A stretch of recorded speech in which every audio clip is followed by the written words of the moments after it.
Hi friends, welcome to Sindhuja Vaishu kitchen. இன்னைக்கு நம்ம பார்க்க போகிறது கருவேப்பிலை பூண்டு சட்னி தாங்க பார்க்க போகிறோம். இது இட்லி தோசை கூடலாம் வச்சு சாப்பிட்டீங்கன்னா சான்ஸே இல்லைங்க, அவ்வளோ சூப்பராக இருக்குங்க. பேனை வச்சுக்கோங்க, 4 ஸ்பூன் எண்ணெய் சேர்த்துக்கலாங்க. எண்ணெய் சேர்த்த பிறகு ஒரு பெரிய வெங்காயத்தை கட் பண்ணி வச்சுருக்கேங்க, அதுவும் சேர்த்துக்கலாம்.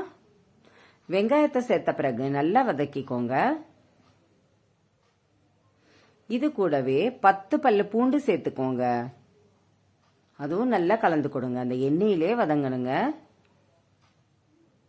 இப்போ இது கூடவே 3 தக்காளியை கட் பண்ணி வச்சுருக்கேங்க, அதுவும் சேர்த்துக்கலாம்.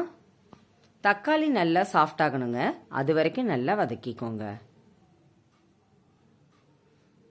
இதை போல் வந்தவொடனே 8 வரமிளகாயை சேர்த்துக்கோங்க,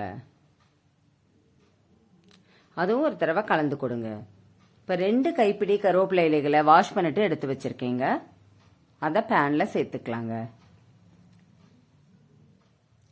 பேனில் சேர்த்த பிறகு நல்லா கலந்து கொடுங்க.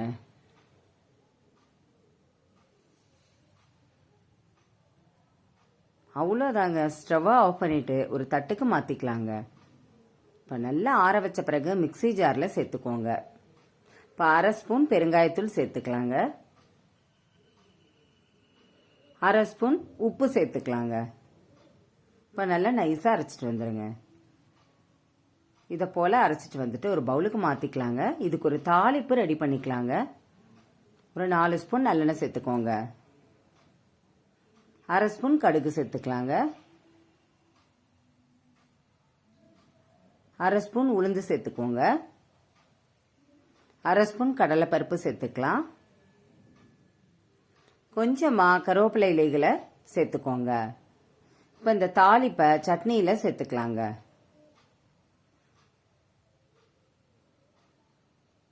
அவ்வளோதாங்க, அவ்வளோ சூப்பராக கருவேப்பிலை பூண்டு சட்னி ரெடி ஆயிடுச்சிங்க. இது இட்லி தோசை கூடலாம் வச்சு சாப்பிட்டீங்கன்னா சான்ஸே இல்லைங்க. இதை போல் நீங்களும் ட்ரை பண்ணி பாருங்கள். உங்களுக்கு இந்த வீடியோ பிடிச்சிருந்துச்சுன்னா சப்ஸ்கிரைப் பண்ணுங்கள், பக்கத்தில் உள்ள பெல் பட்டனை கிளிக் பண்ணுங்கள். Okay, thank you.